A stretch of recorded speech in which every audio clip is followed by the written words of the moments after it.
Jai Hind, Brigadier Hemant Mahajan. Subject today, we are going to discuss a book which has been written by Shri Rajiv Malhotra. The name of the book is Snakes in Ganga, a book which has been written by Rajiv Malhotra, Srimati Vijaya. This is a very interesting book which Rajiv Malhotra has written over a period of some time, and he's done a fair amount of research in this book. Firstly, let me tell you as to who is Mr. Rajiv Malhotra. Rajiv Malhotra is a very well-known name. He is a researcher, a public intellectual on civilizational studies. He talks on world religions. He talks on cross-cultural encounters. He was initially a physicist who worked as a computer scientist working on artificial intelligence. In fact, there's a book of his on artificial intelligence and the impact that it has on the world and more important on India. And after a successful corporate career in the USA, he became an entrepreneur and founded and ran many information technology companies.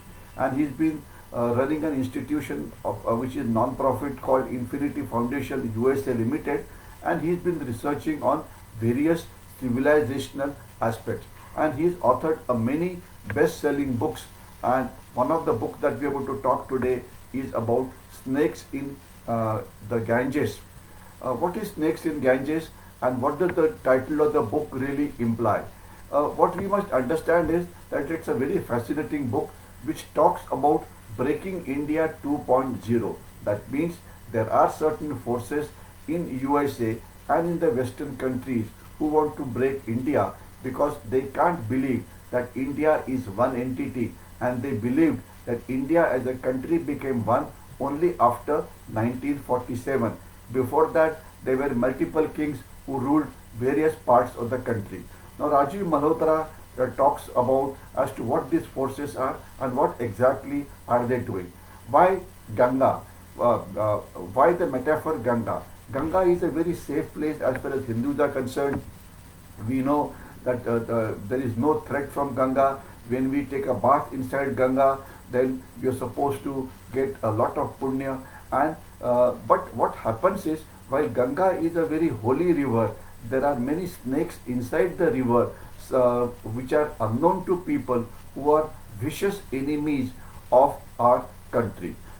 Ganga invokes the feeling of sacredness as far as we are concerned. It invokes the feeling of safety. It invokes the feeling of comfort, and it is also a witness to India's civilizational journey as it is taken place.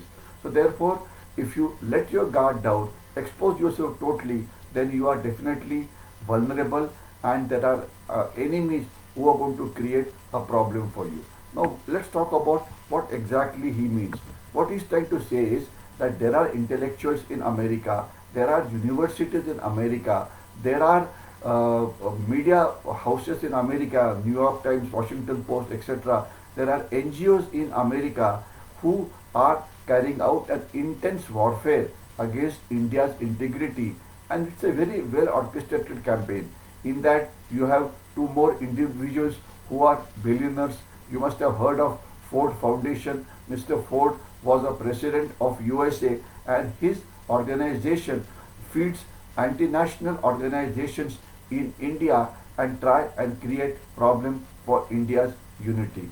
You also must have heard you also must have heard of another so-called philanthropist.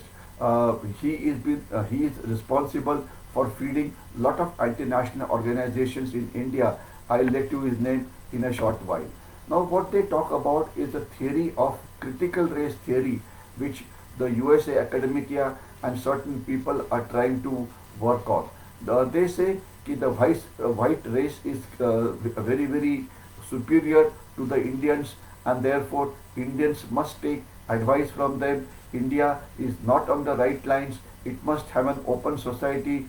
It must not worry too much about religion. It must not worry too much about the safety of the country. But everybody has a right to talk. Everybody has a right to do what he wants to do.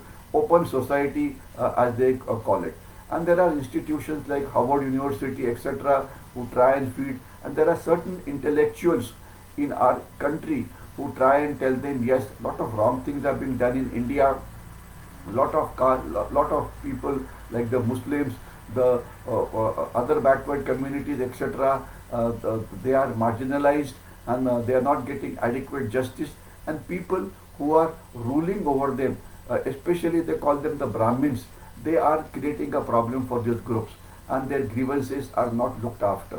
Now, in popularly, this is called a woke movement. I repeat, the word used is a woke movement. What it simply means is to dismantle India. Now, how do you dismantle India? You keep on feeding certain NGOs who try and stop progress of India by opposing any and every developmental work which takes place in the country. There are NGOs who try to divide India on caste, etc. There are NGOs which feed radicalization. There are NGOs, what they do is when they find a radicalized person is there, a person with leftist thought is there, a person who's against the Indian establishment, what they do is they give them medals, they give them various honors. Recently, you must have heard of a controversy that was going on, that there was a person who runs a news portal called Alt News, and the news spread around was that possibly he is being considered as a candidate for Nobel Prize. One would remember there was another journalist who put up lot of photographs of Indian dying in masses during the corona or the COVID crisis, and for that he got a big award. Now what we have to understand is that so-called human rights violations, so-called exposing India's many weaknesses is not something new. They think that America or certain people in Europe can do nothing wrong, and all the wrong things happen in this country. So anything, any developmental news, any good news will not be allowed to come up.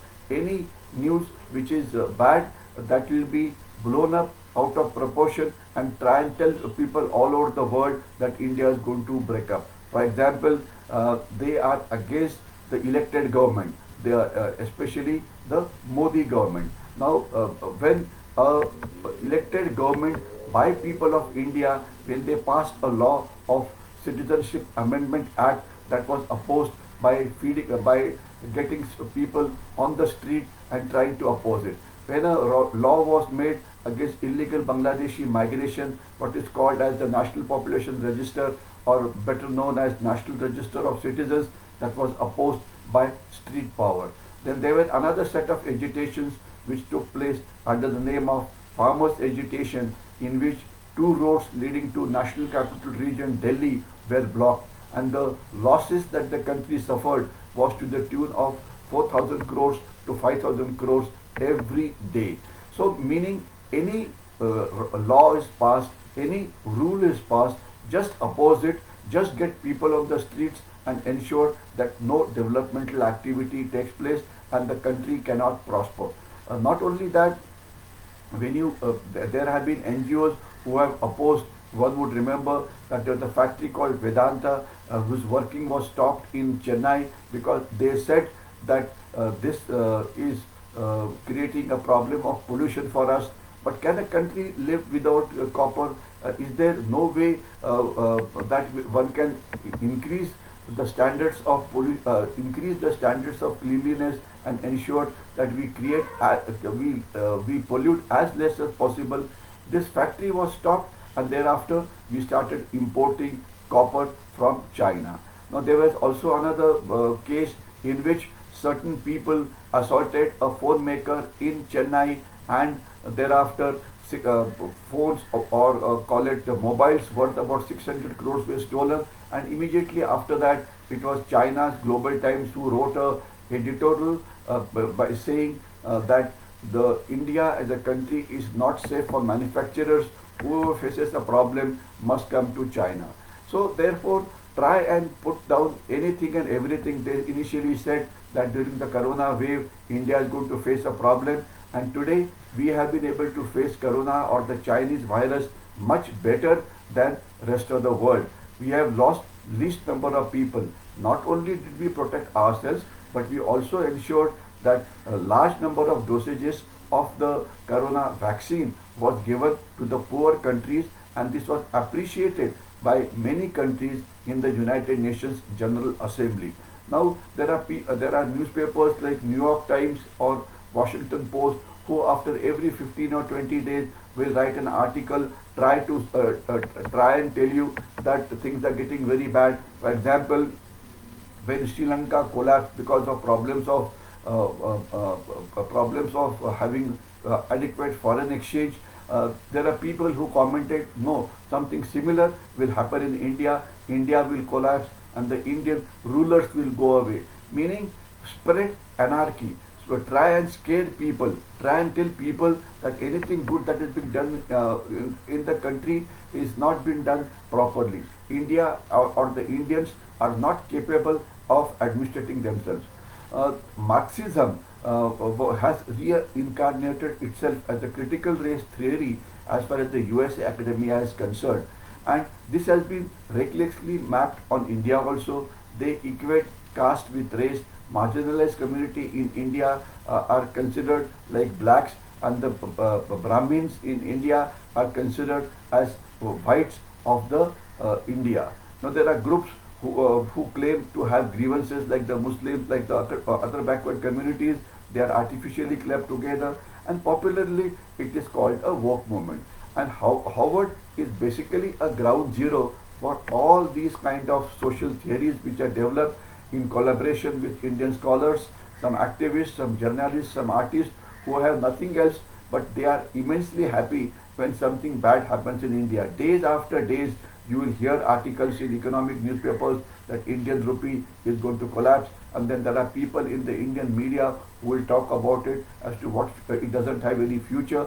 But the fact remains that despite all the economic headwinds that we are facing, the Indian economy is today the fastest growing economy in the world. We are growing faster than China. We are growing at the rate of 7.4%, while China is growing at less than 1%. And mind you, any statistics from China has to be taken with a pinch of salt. America is growing at less than 1%.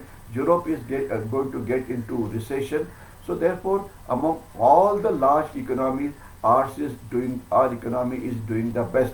Despite this, people will try and spread disinformation. Now there are many elites in India who think that Harvard is great, and therefore some of the private universities in India are also importing this theory of wokenism and trying to create problems inside our country.